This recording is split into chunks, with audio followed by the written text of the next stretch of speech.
Esta mañana vamos a pedirle al doctor Manuel Romero, al doctor Marcelo Silva, a la doctora Graciela Castro y al doctor Rodrigo Zapata que nos ayuden un poquito en nuestro quehacer diario con pacientes con hepatitis por grasa, con lo que se respecta a todos los aspectos de su manejo y quizá también tener puntos de vista de regiones diferentes del mundo con respecto a su manejo. Para hacer esto tenemos 3 casos clínicos, 3 pacientes completamente diferentes con diferentes estadios en el diagnóstico y tratamiento de su enfermedad. El primer caso es una mujer de 38 años con una historia familiar de diabetes y hipertensión. Es ama de casa. Como antecedentes médicos importantes, se le hizo una colecistectomía laparoscópica en el 2014. Sus problemas médicos tiene dislipidemia, para lo que toma atorvastatina todos los días. Tiene un sobrepeso, su índice de masa corporal es de 28.5. Acude a la consulta porque no se siente bien, se siente cansada, tiene dificultad para ejecutar sus actividades diarias, para lo cual su médico general le hizo unos laboratorios y tiene alteraciones de las PFHs con un patrón hepatocelular, con elevación de ALT y AST. Al ver esto, su médico general le manda a hacer un ultrasonido común y corriente, el cual muestra esteatosis moderada. Se le hace una evaluación, su perfil viral y sus anticuerpos son negativos. Le hacemos entonces una elastografía, la cual nos muestra 10.7 kilopascales. Su score de NAFLD es indeterminado y se le hace una endoscopía, la cual no muestra datos de hipertensión portal. Entonces quisiera preguntarle al panel en esta paciente a donde no está muy claro cuál es la situación de su diagnóstico, qué sería el siguiente paso en su evaluación. Muy bien, bueno, pues yo creo que es un caso absolutamente típico que acude cada día a la consulta y es una persona con sospecha de enfermedad metabólica grasa con datos sugestivos de enfermedad hepática que requiere ser caracterizado, ¿no? El que el NAFLD Fibrosis Score sea indeterminado no quita valor a esos 10,7 kilopascales y los 280 decibelios permiten, junto con la negatividad de los otros resultados, ahondar en que se trata de un caso de NAFLD, ¿no? Por lo tanto, creo que tendremos que dar un paso más para investigar si este fibroscan de 10,7 puede ser un F0 o puede ser un F3, ¿no? Incluso podría ser más, pero bueno, o un F4, pero bueno, probablemente sea una fibrosis significativa. No sé si alguien quiere comentar con el uso del fibroscan en pacientes que tienen esteatosis hepática, qué tan útil es. Este es el estudio que deberíamos de utilizar. En España, en Argentina, en Chile utilizamos esto. Hay recursos quizá en este tipo de situaciones a donde valdría la pena utilizar otro estudio de imagen, hacer cuantificación por resonancia. ¿Cuál es su sentir al respecto? ¿Con qué frecuencia utilicen este tipo de estudios de imagen? Bueno, en este caso estamos ante una paciente que tiene alto riesgo de tener un F2 o un F3 por la edad, porque tiene síndrome metabólico. No vi si teníamos por ahí si era obesa, pero bueno, es hipertensa y dislipidémica. Tenemos primero los estudios no invasivos serológicos que están indeterminados, pero el FibroScan, por lo menos en México, sí es un estudio que utilizamos en los centros en que lo tenemos. Aún no lo tenemos presente en todos los centros, pero por lo menos en los centros de tercer nivel. Y en este caso podríamos hacer otro estudio, que es la resonancia magnética, que también no se encuentra en todos los centros, pero que los podemos enviar sin ningún problema. Y bueno, pues la otra es ya ir definitivamente a la biopsia hepática si tenemos la opción de dar algún otro tratamiento.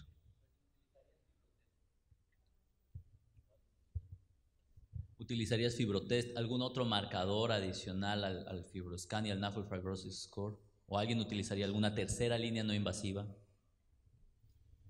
Me parece que cuando viene esa pregunta, la respuesta más transparente es ¿a qué tengo acceso? ¿No? Porque, en qué sistema de salud estoy inmerso. Porque en un mismo país tenés a veces 3 distintos sistemas de salud con acceso a distinta tecnología. Entonces, si queremos enfocar esto como una actividad de educación general, me parece que hay que orientarla a cada una de esas regiones.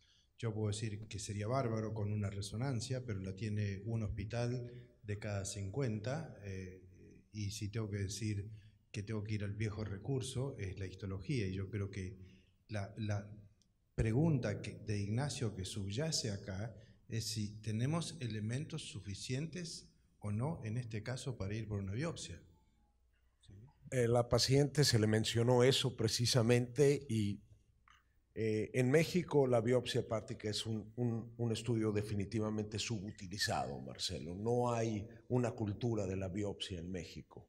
Y es algo que se ha difundido con los pacientes, además, ¿no? Los pacientes oyen biopsia hepática y la gran mayoría inmediatamente duda mucho y se rehúsa a que se le efectúe una biopsia hepática. Entonces ella no quiere una biopsia hepática. Entonces, ¿qué se hace? ¿En España se utiliza resonancia con frecuencia? Bueno, pues esa es la realidad, ¿no? O sea, nosotros hacemos algoritmos teóricos, ¿no? De si tuviéramos todo, yo utilizaría esto. Empiezo a quitar y al final te quedas con el Nasal Fibrosis Score. Ahora tenemos el EPAME Fibrosis Score y el FibroScan. Porque todo lo demás está por demostrar. No hay elastografía por resonancia magnética en España. No hay ninguna. No hay ninguna máquina. Hay 400 en Estados Unidos, 2 en Suiza, 5 en Francia, pero no hay ninguna. Va a haberla a lo largo del verano, pero no lo hay, ¿no? Con lo que no la tenemos, ¿no? Y es verdad que la elastografía por resonancia magnética es una técnica muy interesante, pero que conforme se está utilizando fuera de los entornos donde se desarrolló, los rendimientos son menores. Los últimos artículos que estamos revisando, que todavía no están publicados, demuestran que el área bajo la curva es menor. Y además siempre estamos utilizando un marcador subrogado. En esto es como las líneas, ¿no? Las líneas rojas que separan. Tenemos que buscar las áreas de encuentro, ¿no? Donde podemos trabajar juntos. Pero tenemos que saber que los límites en el FibroScan, este 10,7, te puede llevar a todo el espectro de la enfermedad hepática, ¿no?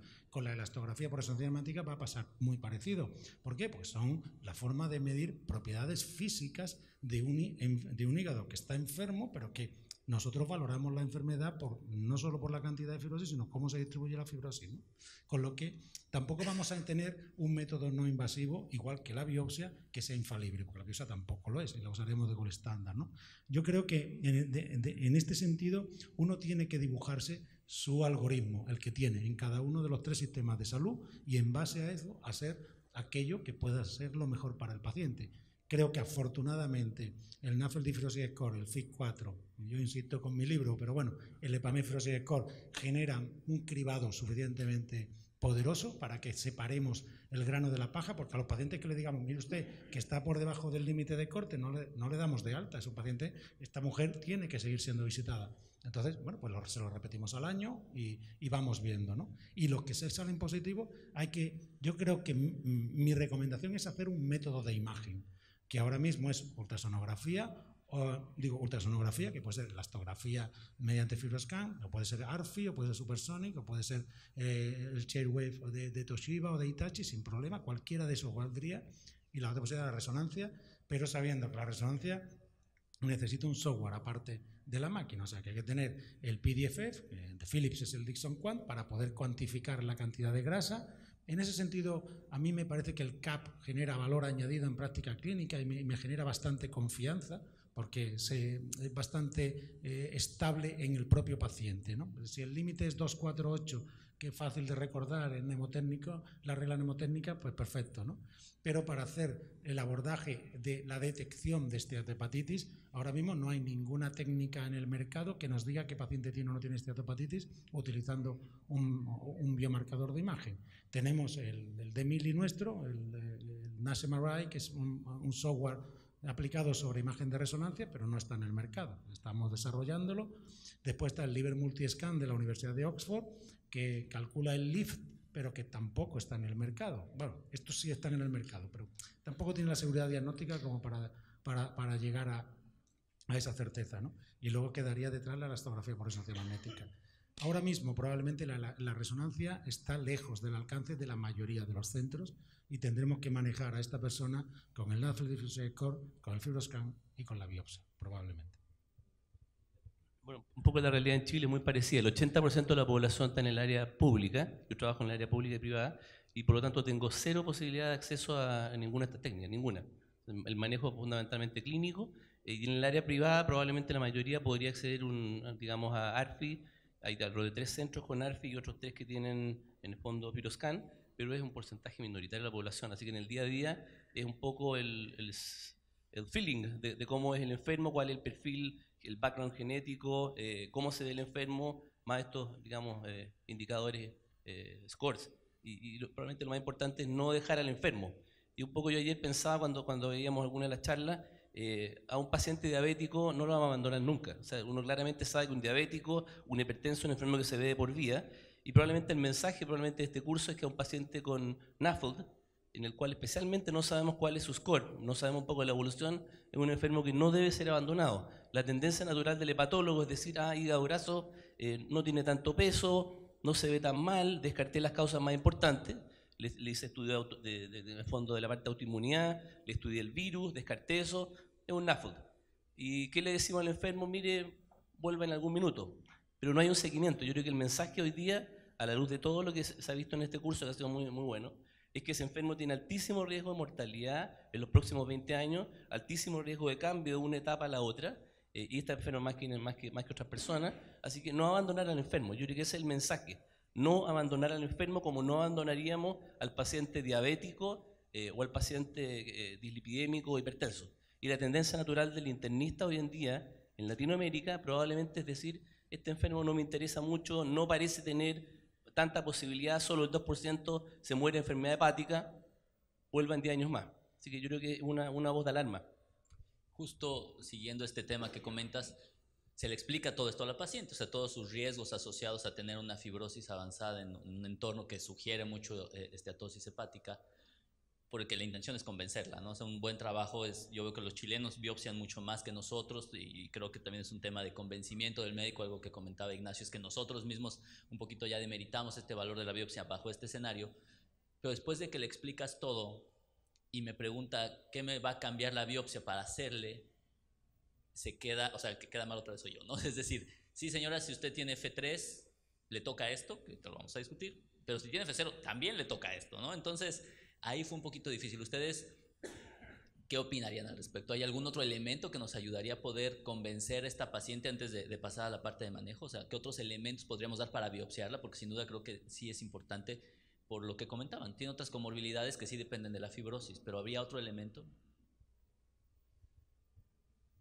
Es muy bueno el comentario que haces y la verdad que es un comentario una pregunta que uno se hace en la práctica cotidiana, sobre todo cuando voy a hacer un procedimiento invasivo. Si ese procedimiento invasivo me cambia el qué hacer, ¿no? Y es muy probable que en este caso en particular no te cambie el qué hacer, que los consejos que le vas a dar al paciente van a ser exactamente los mismos y que el valor agregado de una biopsia, al menos este es mi discurso frente a los pacientes, es estar absolutamente seguro de que esta es la única etiología y no, como bien dijimos hoy, este universo de patologías que conviven en dulce concubinato, ¿no?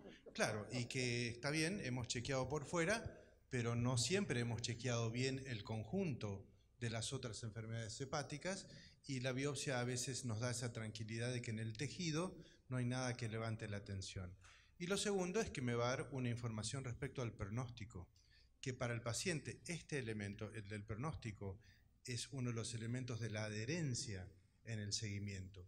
Porque no es solo lo que el médico le dice, y coincido con él, el médico con esta actitud light, de decir no tiene nada, venga dentro de 5 años, dentro de 7 años, el paciente generalmente tampoco quiere saber mucho con ir al médico por algo que es totalmente asintomático y que es un hallazgo. Y donde uno lo tiene que confrontar con un dato objetivo, una foto, esto es donde estás parado, este es el nivel de la patología que tenés y en base a esto sí puedo hacer un pronóstico diferente. Entonces, los dos argumentos, aunque no cambie el qué hacer, sí me ayudan a posicionarme más firme frente al tipo de seguimiento y sobre todo la dinámica de ese seguimiento, que es muy distinto, y los no permitidos. Los no permitidos.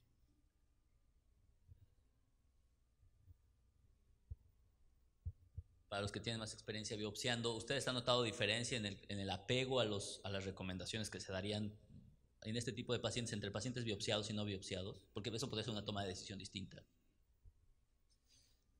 Vamos, desde el punto de vista técnico son biopsias mucho más fáciles, el hígado es mucho más grande, ¿sabes? Es mucho más difícil tener complicaciones y la verdad que, por ejemplo, ahora que estamos haciendo ensayos con 3 biopsias, me llama poderosamente la atención con qué alegría viene la gente a hacerse la segunda y la tercera, porque una vez que ya saben en qué consiste, que no, claro, hace poco, yo me cambié de hospital hace poco, en fin, y no me dejaban hacer biopsias y he vuelto a hacerlas con rutina este año, ¿no? Claro, yo hago la biopsia de forma ambulatoria desde hace muchísimos años, pero en mi hospital, hasta que yo no me he puesto a hacerlo, se hacía con ingreso, claro. Entonces, de pronto la gente viene por la mañana, se hace la biopsia a las 9 de la mañana y a las 3 de la tarde está en casa. Obviamente la gente lo interioriza como una prueba de rutina y sin más, ¿no? Con lo que yo creo que desde el punto de vista técnico es un poco más fácil, ¿no? Pero desde el punto de vista del paciente yo creo que el elemento fundamental es el convencimiento que tiene el médico de que la biopsia sirve para algo. Si el médico está convencido, pues obviamente tiene su utilidad. Si el médico no, ¿y de qué depende que el médico esté convencido? Pues del grado de sospecha de enfermedad hepática. Si uno realmente tiene argumentos, después de hacer un método no invasivo, después de hacer, si se tiene un fibroscan, uno tiene una serie de argumentos por los cuales, oye, la posibilidad de que no tenga nada existe, aunque tenga una esteatosis simple, pero también existe la posibilidad de que tengas una cirrosis.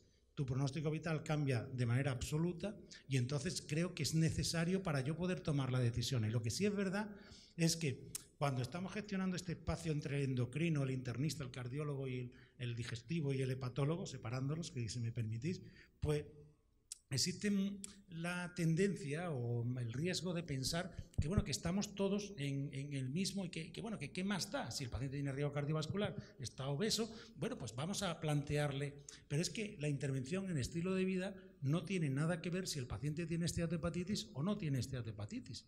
Si el paciente no tiene esteatohepatitis, podemos tener otros planteamientos, otros objetivos. Con un 5% mejora la esteatosis en el 70%. Con ejercicio físico sin dieta podemos acabar con la esteatosis. Entonces, creo que aportaría valor añadido la biopsia, pero tenemos que tenerlo claro nosotros, que somos hepatólogos, que queremos cuidar ese hígado y que queremos quitar las alteraciones que hay en ese hígado para que no repercutan en el resto, ¿no?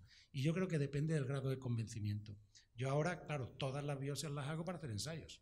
Es muy fácil. Digo, oiga, tengo una pastilla estupenda, si usted quiere probarla, se tiene que hacer una biopsia. ¿Vale, doctor? Entonces, eso mismo tenemos que llevarlo a la práctica clínica, ¿no? El estar convencidos, ¿no? Y para eso es muy importante que los métodos no invasivos nos generen confianza. Y ese tema, vamos, yo creo que me enrollo mucho y me da esta cosa, ¿no? Pero uno de los problemas que yo me encontraba en la práctica clínica es que la discordancia. Si a esta mujer le hubiéramos hecho el FIC4, que igual se le puede hacer sobre la marcha, vemos que sale el NFS en zona gris, era indeterminado, y el FIC4 fibrosis avanzada, o mild fibrosis, no hay fibrosis, ¿no?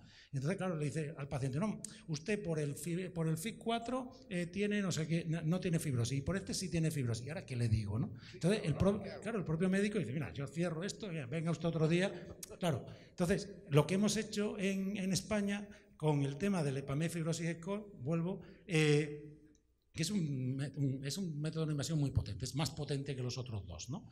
Pero en vez de ponernos a pelear quién es el mejor, lo que hemos hecho es hacer un score combinado. O sea, cada test tiene sus ventajas y sus inconvenientes, su fortaleza y sus debilidades. Entonces hemos puntuado de 0 a 2 cada test. O sea, si está por debajo del límite inferior es 0, si está en el zona intermedia es 1 y si está por encima del límite superior es 2, ¿no? Tenemos 3 métodos, de 0 a 2, tenemos de 0 a 6 puntos. Pacientes con 0 puntos están excluidos y son el 60%. El 60% de los pacientes en primaria tienen 0 puntos. Incluye bueno, lo que podéis imaginar. Albúmina, el único elemento que incorpora el EPAMED es el HOMA, la medición de la resistencia a la insulina, pero todo lo demás, albúmina, plaqueta, transaminasa, edad, sexo, índice de masa corporal, diabetes y ya está. Con eso se calculan los 3, te ves los puntos. 0, fuera, no hay problema. 3 o más, hay problema.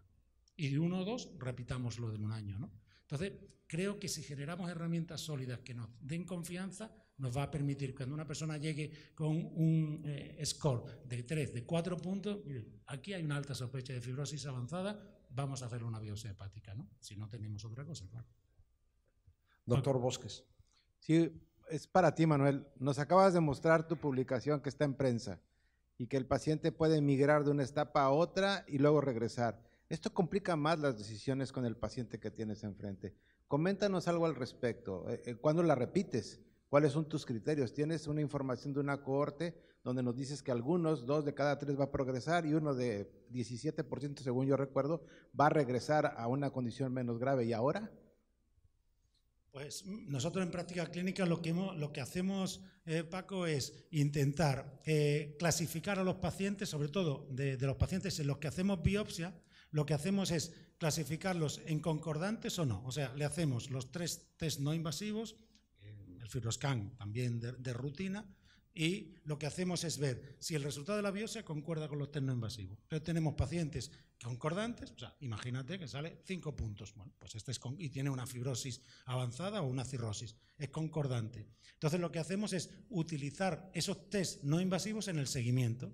Vemos cómo van evolucionando. Y, por ejemplo, el EPAMED Fibrosis Score se modifica, ¿no?, en el seguimiento, si el paciente empeora o si el paciente mejora. Y en base a eso puedes analizar qué está pasando con lo que le hayas planteado al paciente, si es un cambio en el estilo de vida o alguna otra cosa. Fármacos usamos muy poco, están todos en ensayos clínicos, ¿no? Y el problema lo volvemos a tener en el grupo no concordante, cuando te salen los test no invasivos que no tiene fibrosis y te viene con un F3, o al revés, que tiene un FibroScan de 27 y la fibrosis de F0. Entonces, ¿con eso qué hacemos, no? Pues eso sigue siendo todavía otro desafío, ¿no? Y es muy complicado. Pero tenemos que analizar al paciente en cada momento. Hay momentos en que el paciente toma algo de alcohol y luego cuando no toma nada. El paciente antes y después de la cirugía bariátrica. Hay pacientes que se toman en serio el cambio del estilo de vida, ese 10% que pierde más de un 10%, pero luego pueden volver a ganar.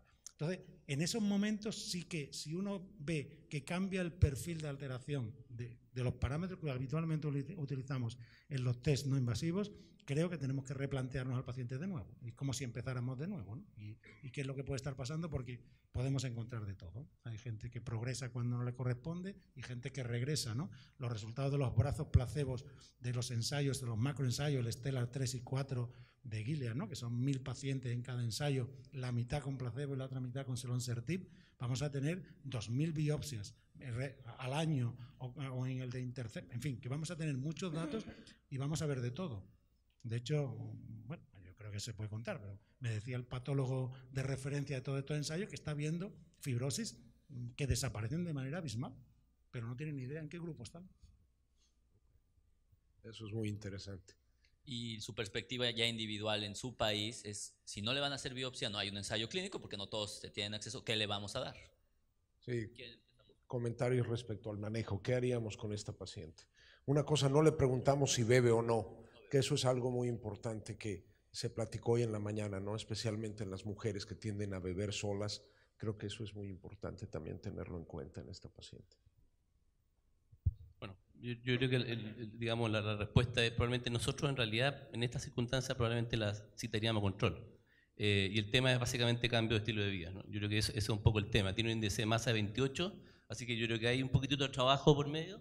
Y eso implica un poco lo que mostró también aquí el doctor, el tema del deporte, actividad física. Probablemente hay que ver caso a caso. Hay pacientes que no van a hacer caso, no van a hacer 30 minutos 5 veces a la semana. Yo uso mucho el podómetro, a los pacientes les pido que hagan, que calculen cuál es su podometría inicial. Habitualmente son 2.000, 3.000, 1.500 metros al día y exigirle en el fondo acercarse a los 7.000, 8.000 pasos, y no es difícil, es simplemente caminar un poco más, parar en el fondo momentos que uno está sentado, hacerlos caminar, y la verdad que para el paciente mirar en su aplicación que ya no son 1.500, 2.000 pasos y que llegó a 5.000 o 6.000 ya genera un poquitito, aunque no se traduzca todavía en baja de peso, se traduce en que hay un feedback positivo. Así que yo creo que el tema de la actividad física es moverse un poco más. Y el tema de alimentación, la verdad que tradicionalmente los médicos, y eso lo he vivido yo mismo en persona, me encontraron hígado graso hace un tiempo atrás, y partí por el nutricionista creyendo que no tenía ningún rol. Y me encontré que tiene un rol tremendo. O sea, el hecho de sentarse con una persona interesada adelante, que hace una encuesta alimentaria completa, desde que aparte de la mañana, y eso es un detalle que la verdad que el que no está metido, yo siendo patólogo hasta hace 2 años atrás, no le daba mucha importancia, lo digo muy en serio, a la parte de dieta, les pasaba unas pautas, baje a 1400, 1500 calorías, en fin, baje la grasa, el huevo, la fritura, había una charla así como estándar, hecha con mucho cariño, y la verdad que la pasada por el nutricionista es clave. A uno le hace una encuesta que uno evalúa exactamente qué es lo que come en la mañana, qué come en el almuerzo, qué come en la noche, y simplemente con una intervención de eliminar 4 o 5 alimentos, uno rescata probablemente 300, 250 calorías menos al día, recordando que 7000 calorías restringidas en un periodo de un mes es lo necesario para que uno baje 1 kilo. Por lo tanto, la verdad que es una cantidad importante. Uno debe 7000 calorías, 1 kilo. Eso es lo que un poco se traduce en términos de dieta. Uno debiera restringir más o menos, si lo hacemos con 200 calorías menos al día, 200 por 30, ¿cuánto es? Vamos en 6000. Así que probablemente nos acercamos a 1 kilo menos mensual. Si además agregamos actividad física, vamos probablemente en la senda correcta de tratar de bajar 800 gramos, 900 gramos mensual durante los siguientes 6 a 8 meses. Así que la verdad que la intervención creo que es absolutamente relevante, tiene que ser multidisciplinaria, tiene que haber, si hay algún tema psicológico, psiquiátrico, intervención, y el tema de alimentación es clave. Cuando voy a una comida, ayer por ejemplo pensaba cuando estábamos comiendo, bueno, tenemos un bife a lo pobre, tenemos huevos, tenemos pan, etcétera, cambiar lo mismo por cantidad, porque la verdad que yo no he pasado hambre, cambiar lo mismo por un salmón, un pescado, grasas monosaturadas, tratar de cambiar un poquitito el espectro de lo que estamos comiendo. Así que recordar un poquito el concepto, 7000 calorías, 1 kilo. Y con eso un poco podemos trabajar con lo que le estamos diciendo al paciente es creíble. Cuando uno le da esos datos, que le hace sentido, digamos, la podometría, la alimentación, la nutrición, y eso habitualmente se traduce con que 6 meses después al control el paciente viene estimulado, viene con ganas de seguir trabajando. Así que yo creo que eso es súper importante. Digamos, desde el punto de vista pragmático, simplista, sería nutricionista, podómetro. O sea, las dos cosas que pondríamos así como en Chile, digamos. ¿Y tú, Graciela? Yo estoy totalmente de acuerdo. Lo que estamos haciendo ahora con estos pacientes es verlos de una manera integral y multidisciplinaria en la clínica de hígado graso, que sean revisados por el hepatólogo, hacer las valoraciones de en qué riesgo se encuentra esta paciente, definitivamente ir con la nutrióloga establecer cuál es la mejor alimentación, que también estamos trabajando, entender alguna dieta recomendada mexicana, porque es difícil la mediterránea en México en algunas ocasiones, pero que pueda corresponder a lo mismo con su estudio de impedancia, ver la distribución de grasa corporal y tener a este paciente entonces bien estudiado en cuanto al aspecto nutricional con recomendaciones de la alimentación mexicanizada. También con la recomendación de ejercicio, con un especialista en ejercicio.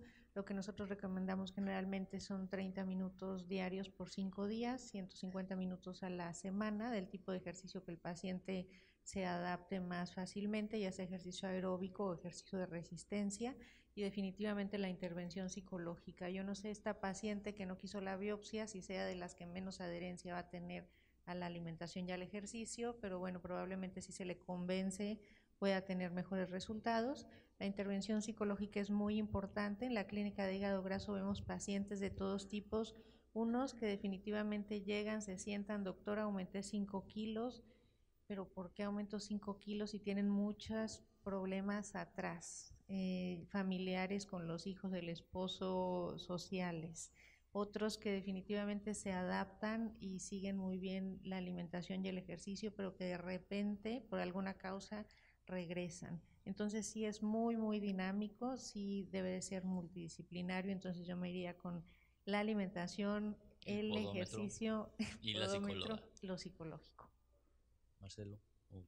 No puedo más que coincidir. Cuando uno se sienta frente a un enfermo, puede tener dos enfoques. Un enfoque tecnocrático, donde están los algoritmos, y otro es el enfoque de la escucha de la persona, ¿no? Entonces, de acuerdo a cuál es el estilo de cada uno, bueno, cuando uno se sienta a escuchar lo que le pasa a la otra persona, y no lo podés pasar por el reglamento. O lo podés pasar por el reglamento, pero las chances que vas a tener de ser eficaz o de tener un resultado positivo son prácticamente nulas. Por eso coincido plenamente en este enfoque multidisciplinario, donde tiene que haber, si no es el hepatólogo el que tiene la actitud de escucha, alguien que entienda cuál es el clic que tiene que hacer ese paciente para poder adherirse a todas las normas buenas, por más que estén escritas en cualquiera de los reglamentos y las guías de práctica clínica, las va a tirar al tacho de basura si no tiene la disposición de querer adherirse. Y ese es el efecto mágico del médico, ¿no? Entonces, acá es donde dice, depende de uno, es un estilo personal de uno, es un equipo que me complementa porque esto no me resulta, pero lo que no podemos hacer es ignorar ese aspecto.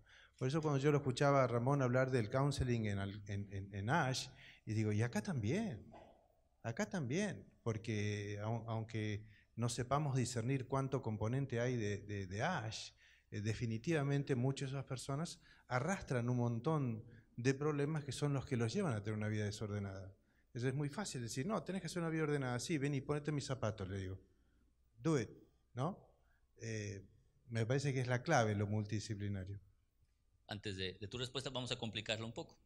Porque evidentemente la paciente la mandamos a todo lo anterior, nutriólogo, la clínica de metabolismo de obesidad, que tenemos que hacer todo esto, ¿no? Y obviamente el estrés de tener 36 años, 2 hijos y un fibroscan de 10 kilopascales causa cierta presión en general, ¿no? Y le agregamos 3 tazas de café y pioglitazona. ¿Qué opinas de eso?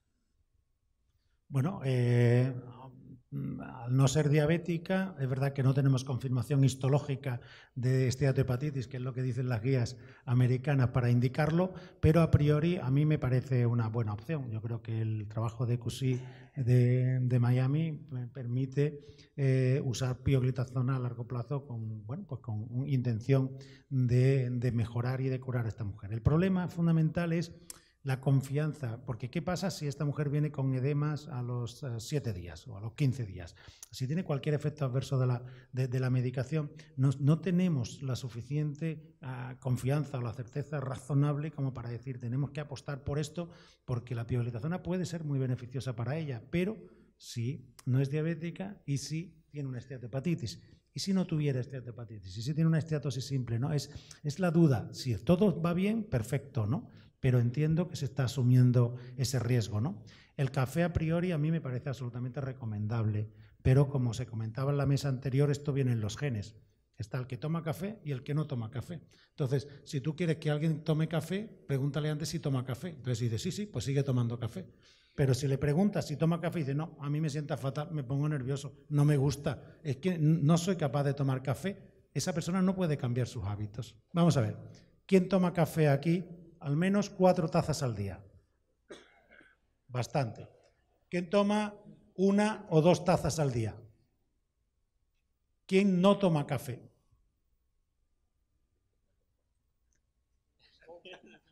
Perfecto. Tendríamos que haberlo contado porque esto se puede publicar, pero ha sido demasiado rápido. Pero desde mi punto de vista, desde el punto de vista teórico, el café a los ratones les sienta estupendamente. El alcohol también, ¿eh? Entonces, en cantidades moderadas, claro. Pero sí creo que es recomendable. Pero también volvemos a lo mismo, ¿eh? Si para el paciente le va a suponer un problema porque se va a sentir más ansiosa, porque tiene un problema de ansiedad detrás, etcétera, pues tenemos que valorarlo todo de manera individualizada, ¿no? Quería hacer un kick sobre el magnífico comentario que ha hecho Graciela del tema de la dieta mediterránea. ¿Qué es dieta mediterránea? Bueno, ya se lo preguntaron los endocrinos hace unos años y aquí nadie tiene muy claro qué es dieta mediterránea. Vemos la pirámide, en la pirámide vemos un poquito de queso, un poquito de carne roja, no mucho, unas copitas de tinto, mucho grano, verduras y fruta, pero realmente, claro, esa pirámide se puede ir haciendo un prisma, se puede ir haciendo... Entonces realmente tenemos que tener claro, ¿no? Y hay un cuestionario de 14 preguntas que se llama Predimed, está hecho por la Sociedad Española de Endocrino, ¿no? Que es para predecir si la persona está adheriéndose o no a la dieta mediterránea. Está disponible en internet, es fácil de bajárselo y con 14 preguntas te queda perfectamente claro si la persona hace o no hace la dieta mediterránea, ¿no? Que también salió en la mesa anterior.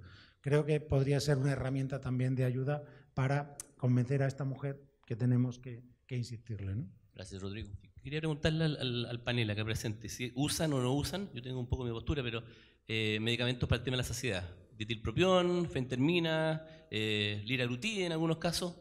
¿Cuál es la opinión? Yo, desde luego, si en la anamnesis que intento hacer, como decía Marcelo, ¿no? Empatizando con el paciente y olvidándome, no estar obsesionado, ¿no? Con cuál es la enfermedad hepática, sino cuál es la enfermedad sistémica. Si detecto ansiedad, yo prefiero que la maneje o el médico de atención primaria, que lo hace muy bien y además lo tiene muy cerca, o el experto en salud mental, ¿no? El psiquiatra. Yo no recuerdo haber prescrito medicación ansiolítica ni fármacos que ayudan a la pérdida de peso a través de mecanismos antidepresivos, etcétera. No lo uso habitualmente. Pero creo que es un aspecto que tenemos que explorar siempre, ¿no?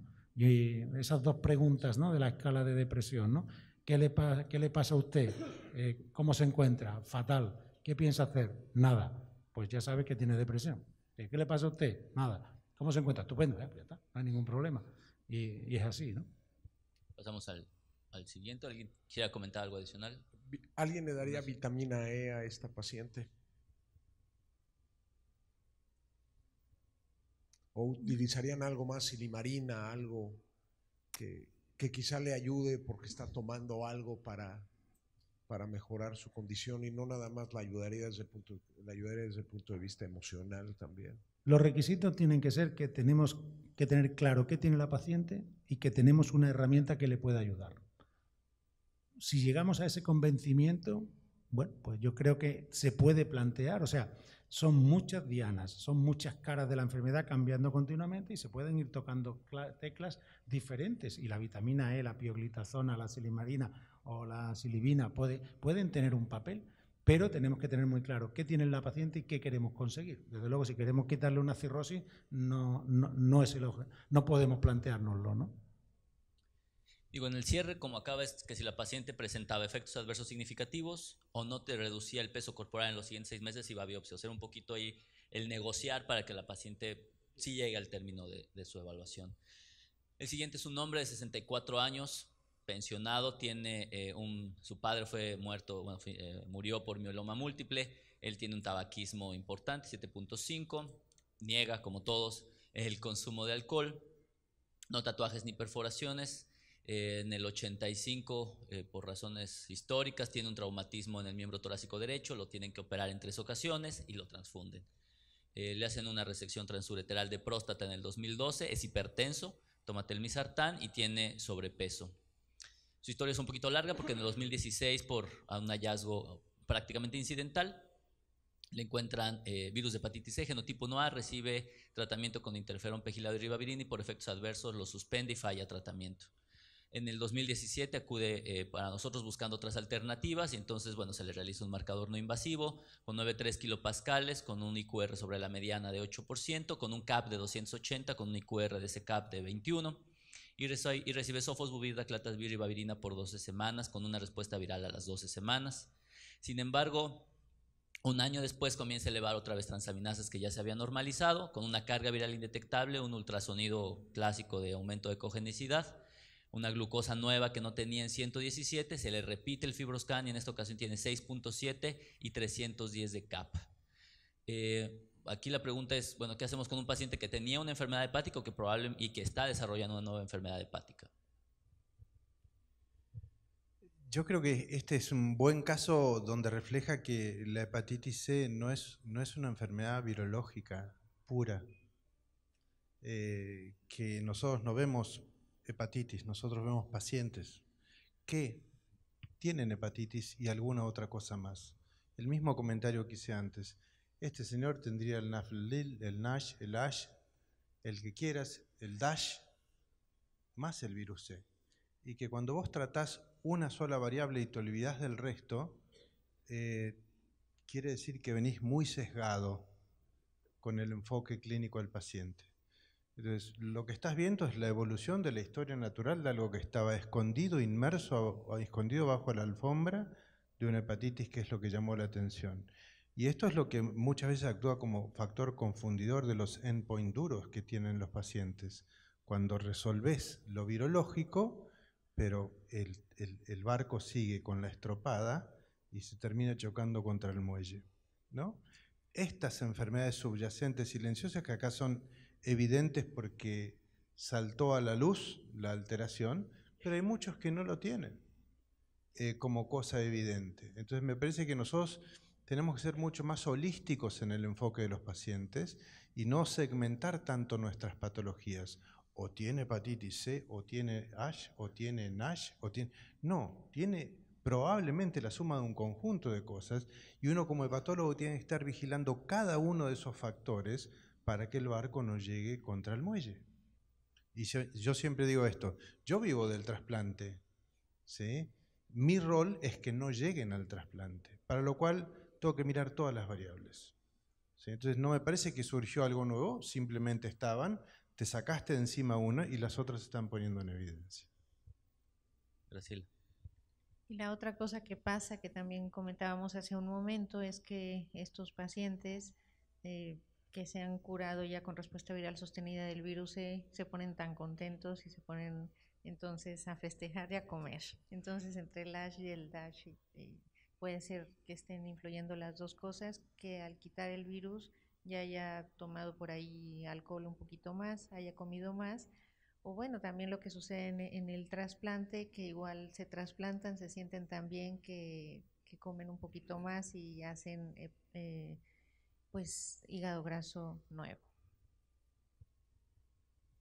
¿Algún comentario?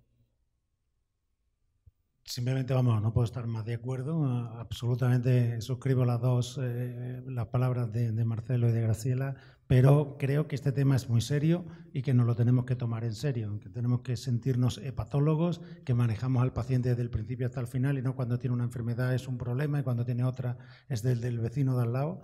Y es un tema, la gente de León en España hicieron un estudio con 500 pacientes haciéndole FibroScan y CAP antes y después, y el FibroScan baja y el CAP sube, de media, ¿no? O sea, luego hay entonces, realmente hemos vivido un momento histórico en la historia de la medicina, no volveremos a ver otro, ¿no? La hepatitis C, en fin, no os lo voy a contar a vosotros, y tenemos una euforia que se la transmitimos al paciente, pero que el paciente se va a Canaletas a celebrar cuando le damos la carga viral negativa. Y eso hay que gestionarlo, ¿eh? Hay que gestionar la alegría y la felicidad, porque el paciente vuelve, bebe cuando no bebía ni antes de saber que tenía hepatitis C y ahora bebe para celebrarlo, ¿no? Y come y obviamente entra en un estado de felicidad que lo acaba de decir Graciela, pero tenemos que contenernos, ¿eh? O sea, estamos muy contentos, pero tenemos que transmitirle al paciente que la vida sigue, que hay muchas más cosas aparte del virus, que el virus se lo vamos a quitar seguro, pero que tiene que cuidarse porque se puede encontrar con otro problema, ¿no? Y en este paciente de 64 años, un FibroScan de 6 kilopascales, ¿justificaría una biopsia o empezamos con un abordaje menos intenso? ¿Qué harían? Porque esa es la duda, ¿no? O sea, acabamos de ver un caso en donde sí la biopsia es prioritaria, pero 64, digo, no quiero hablar de los demás de 60, pues, pero 64 años en una expectativa de México de 73 años con 6 kilopascales. Mi pregunta es, ¿somos agresivos o no somos agresivos en su evaluación? Yo tendría en cuenta los antecedentes. No se trata de un paciente que llega de nuevo a la consulta, es un paciente que estamos viendo, que hemos tratado, y creo que en este momento debemos manejar esta situación como un desvío hacia la curación, ¿no? Y por tanto creo que el tema sería sobre todo educación, que el paciente sepa que puede estar haciendo cosas mal sin saberlo y que tiene que cuidarse, ¿no? Y por supuesto haría una intervención más en estilo de vida y psicológico. Yo con un FibroScan que ha bajado de 9,3 a 6,7 creo que uno puede estar tranquilo. Todo lo tranquilo que la medicina te deja, ¿eh? Que no hay absolutamente ninguna píldora ansiolítica, ¿no? Pero de entrada lo manejaría en ese sentido. Sí, dos comentarios. Bueno, opino un poco lo mismo. Yo no iría más exámenes, tiene 63 años. Hay dos aspectos aquí bien importantes. Aplicar ahí el score de Framingham es re importante para definir en el fondo la situación cardiovascular. De eso se va a morir este enfermo probablemente. Así que eso ver si tiene, digamos, más de 10% de eventos cardiovasculares en los próximos años para definir, agregar, por ejemplo, obviamente aspirina o otros medicamentos que sean de utilidad. La otra cosa que es re importante y también práctica, el tema de este es un paciente con sobrepeso, hombre, más de 50 años, a esta edad más del 10% tiene apnea del sueño, así que es un tema muy importante y al cual no le damos relevancia, hacer una muy buena encuesta y si no tenemos las posibilidades también de aplicaciones. Yo personalmente utilizo mucho en este tipo de pacientes, se sabe que la apnea del sueño es frecuente, empeora la progresión de la enfermedad hepática, eso les pido bajar una aplicación, para todas hay aplicaciones hoy día, que se llama Roncolab, a lo mejor ustedes la han escuchado, es muy interesante, Roncolab está en inglés y en español, es gratuita, es una versión que uno la baja en 2 minutos, no utiliza nada de espacio, y lo que hace esta aplicación, ustedes la prenden en la noche, se deja prendida, ustedes calculan, en 20 minutos más se va a acostar, la dejan prendida toda la noche, graba el ciclo, si la señora al lado es ronca estamos en problema, pero si no se le puede pedir que vaya a la otra pieza, y usted al día siguiente tiene una grabación completa, de ejemplo, 6 horas en las cuales la persona durmió, y hay un gráfico, una gráfica muy bonita que ustedes ven cuántos episodios de ronquido tuvo relevantes, leve, moderados y épicos incluso está, y ustedes tienen lo que se llama un roncómetro. Un roncómetro bajo 8 o 10 es que el paciente ronca prácticamente nada, un roncómetro sobre 30 o 40 es que realmente está con altísimo riesgo de tener digamos una roncopatía y apnea del sueño, y ustedes pueden incluso escuchar, ustedes ven todo el gráfico durante los periodos de 6 horas, lo pueden ampliar, lo pueden achicar, lo pueden repetir varias noches y pueden escucharse a ustedes mismos si están haciendo periodos de apnea.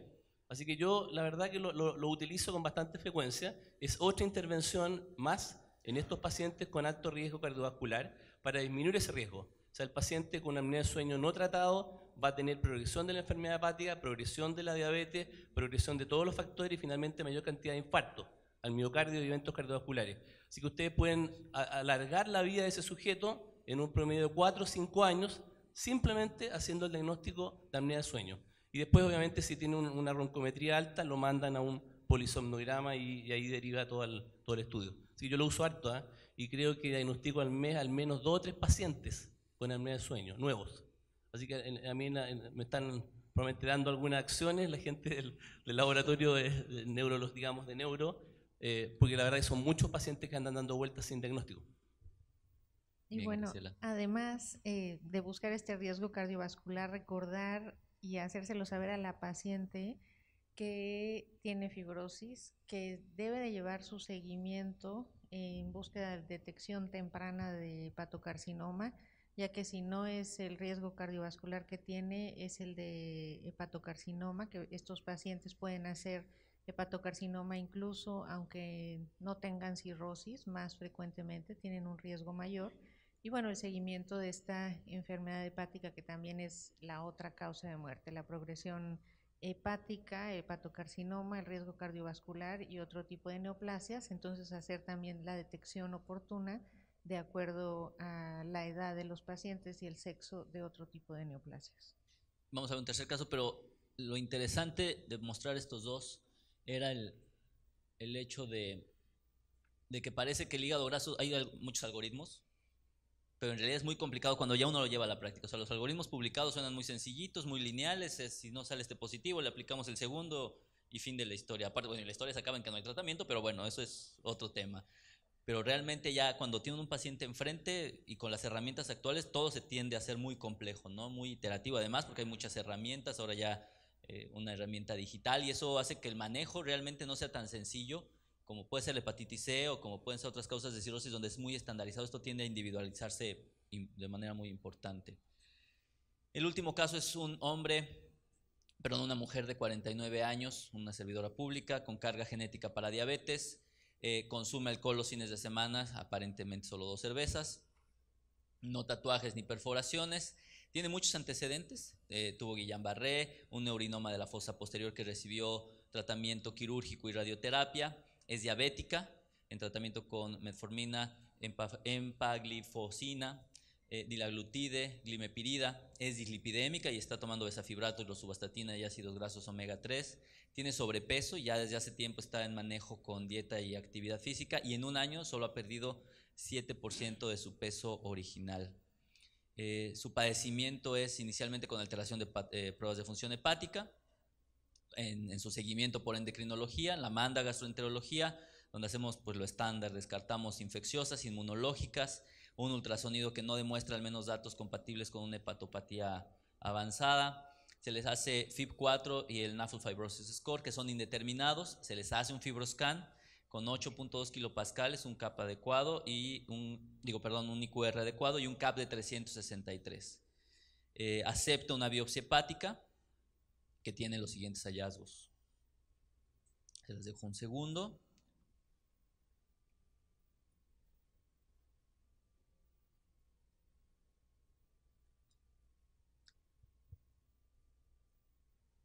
No hay mucha duda del daño histológico que está presentando. Ahora sí, una paciente que tiene todo lo que dice el libro, ¿y qué le vamos a hacer? No sé si alguien quiere comenzar.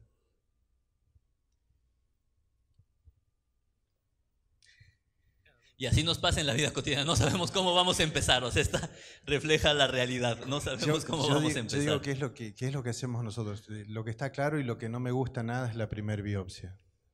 La primera imagen de la primera biopsia es realmente lo que nosotros llamábamos tiempo atrás chicken wire, ¿no? Y el chicken wire es una expresión que te anticipa progresión de la enfermedad, sea esta por ASH, por NASH.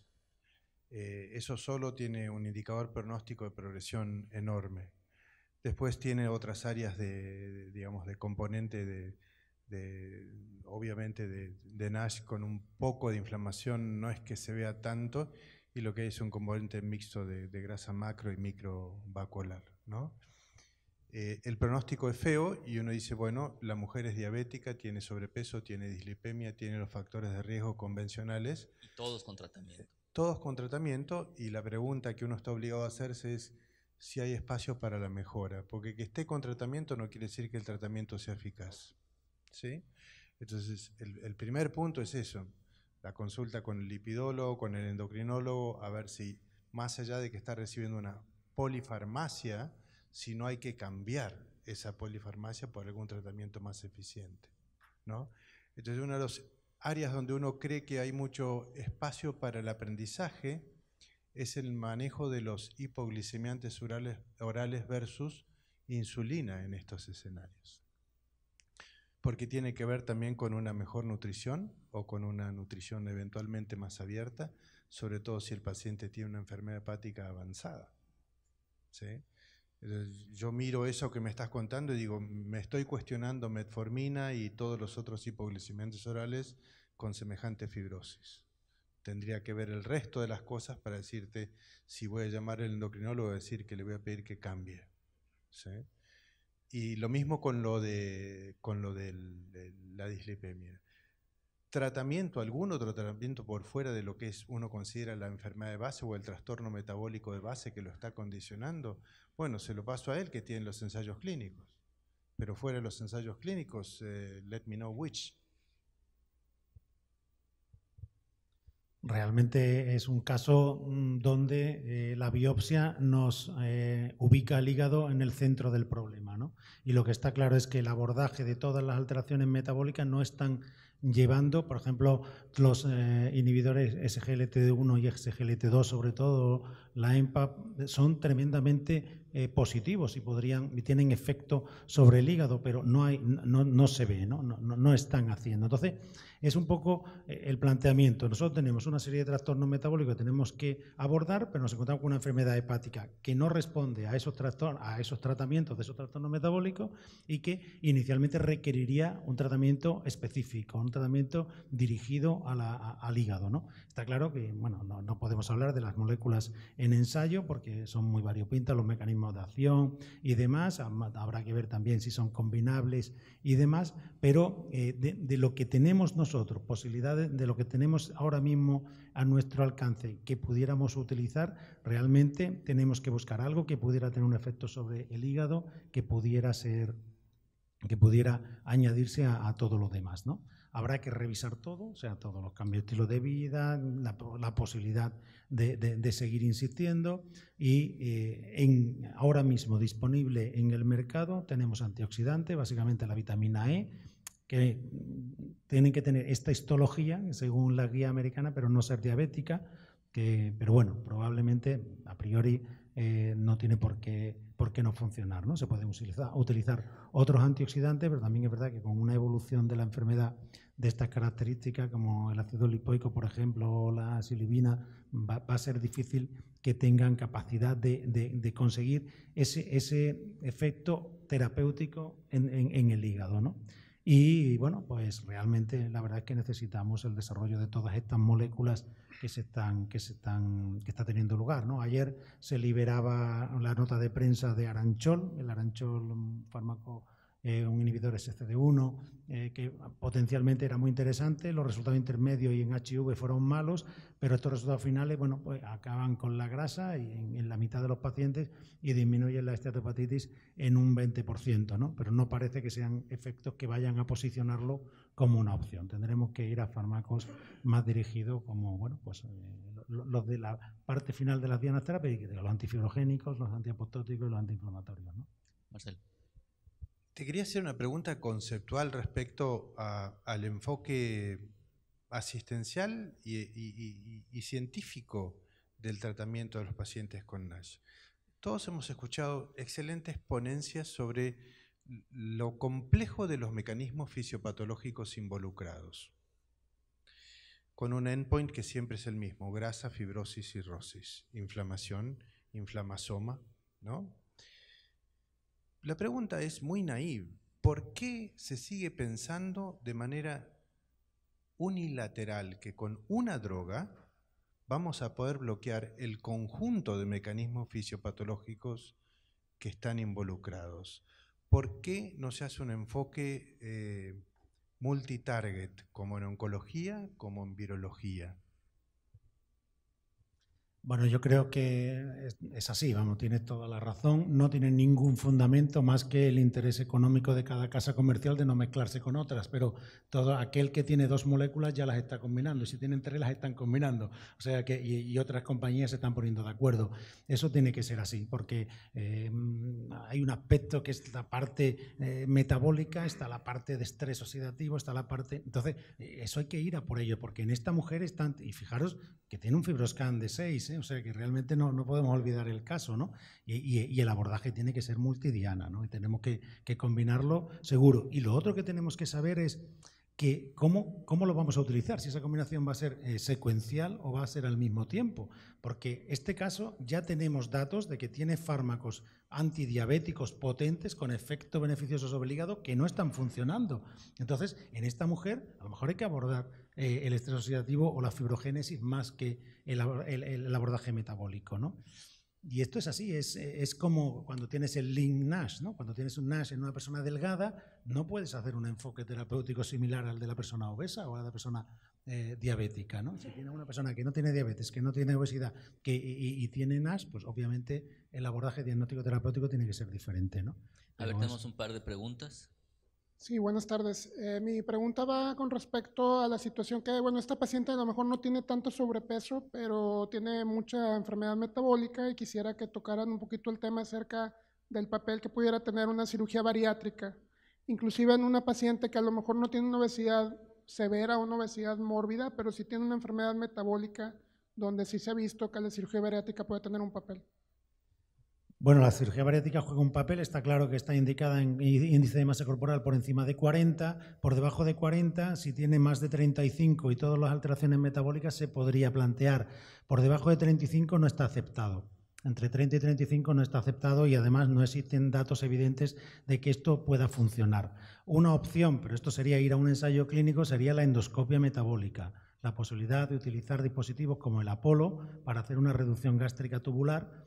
Técnicamente no es muy complicado y sí podría estar indicado porque tiene muy poca iatrogenia, la tolerancia es buena y los resultados pueden ser interesantes. Pero todo esto son ensayos clínicos, hay que demostrarlo para personas que tengan entre 30 y 35. Por debajo de 35, meter a una persona en quirófano es complicado y yo ahora mismo creo que no estaría recomendado. Doctora. Sí, buenos días. Yo soy cirujano precisamente. Nos dedicamos a bariatría. Sí, obviamente a ese paciente lo que le quedaría fue una manga porque nada más tiene el 7% de peso que ha bajado. entonces no ha cumplido las metas. Tiene algo ahí esa paciente por lo que no ha cumplido las metas en un año. Entonces, nosotros primero, aunque somos cirujanos, nos gusta también que el paciente se reeduque. Si tú no reeducas psicológicamente a un paciente, te va a regresar otra vez, aunque le hayas hecho un bypass, te va a regresar dilatado del bypass. Y le tienes que hacer otro bypass o le pones, ya no sabes ni qué hacerle. Y tenemos pacientes que los hemos operado 2 veces de bypass. O sea, para que se den más o menos una idea. A mí lo que me preocupa es de que nosotros tenemos la experiencia en nuestro servicio de que el paciente no nada más llega con esos medicamentos, llega con otras terapias, que son las fitoterapias. Se toman cosas que le recomendaron, que vio en el internet, que no tienes una idea de todo lo que se toman los pacientes. O de ese que te llega acá en México, doctor, usted puede ir a una clínica que no es así de mucha buena reputación y le dan un kit que viene con un montón de tabletitas o de cápsulas que vienen ahí, acá en América se utiliza mucho eso, y se los toman y no sabes ni qué tiene. Y cuando nosotros nos dedicamos a analizarlos, encontramos hormonas tiroideas, laxantes y a una vez hasta cocaína. Entonces, sí, señores, analicen lo que se están tomando los pacientes. Entonces, ¿qué se está tomando esta paciente? ¿Ya le preguntamos? Eso sería muy interesante porque me han llegado chicas de 15 años que también la mamá, la tía y la hermana van al mismo médico para que las baje de peso. ¿Y qué se están tomando? Eso es un problema, perdón, bueno, es un problema de salud de primera magnitud en España. Se está trabajando mucho para evitar todo este tipo de paramedicina porque esas hierbas, esa cola de caballo, son agentes tan dañinos como puede ser la pioglitazona o como cualquier otro fármaco, pero además sin estudios, ¿no? Entonces eso tiene que estar absolutamente proscrito. Tenemos casos de insuficiencia renal inducida por diuréticos, casos de hipertiroidismo iatrogénico por sobredosificación, por supuesto adicción a los contenidos. Entonces, obviamente esto tenemos que acabar completamente porque esa idea de que lo que viene de la naturaleza es sano y lo que viene de la pastilla hoy no me da miedo, hay que acabar con ella porque las hierbas, con respecto a la hepatotoxicidad, fijaros la cantidad de artículos que se han ido publicando de casos de hepatotoxicidad inducidos por productos de herboristería, ¿no? Con lo que yo aconsejo, que desde aquí seamos capaces, ¿no?, de generar la concienciación a los políticos para que ese tipo de prácticas no se hagan y si se hacen se tienen que hacer con todas las garantías, ¿no?, conociendo los efectos adversos, la seguridad y la eficacia de lo que se están tomando las personas. Pero es un problema mayor, es un problema mayor porque mucha gente, por ejemplo, a lo mejor quieren perder peso por motivos estéticos, con lo que entran en un circuito totalmente fuera de la medicina tradicional, ¿no? Un poco reforzar lo mismo, yo diría que los pacientes incluso que no vienen por este tema, pero pacientes que vienen en el fondo con transaminasa alterada, prácticamente 1 de cada 3, si uno interroga realmente en detalle.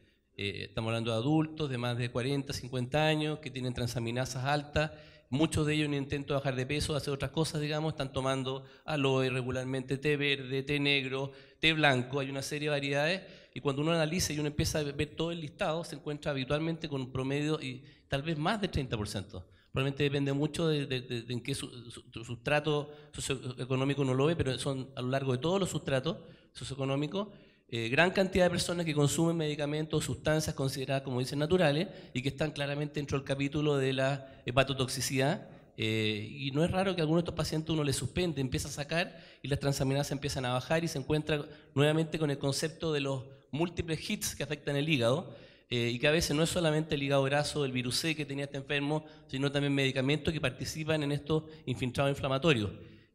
Así que yo creo que es re importante la entrevista médica, el garantizar que la persona no esté consumiendo todos estos fármacos que al final del día o sustancias no son tan naturales. Muy bien, creo que fue bastante productiva la discusión, les agradecemos mucho todos sus comentarios y a ustedes su asistencia. Muchas gracias.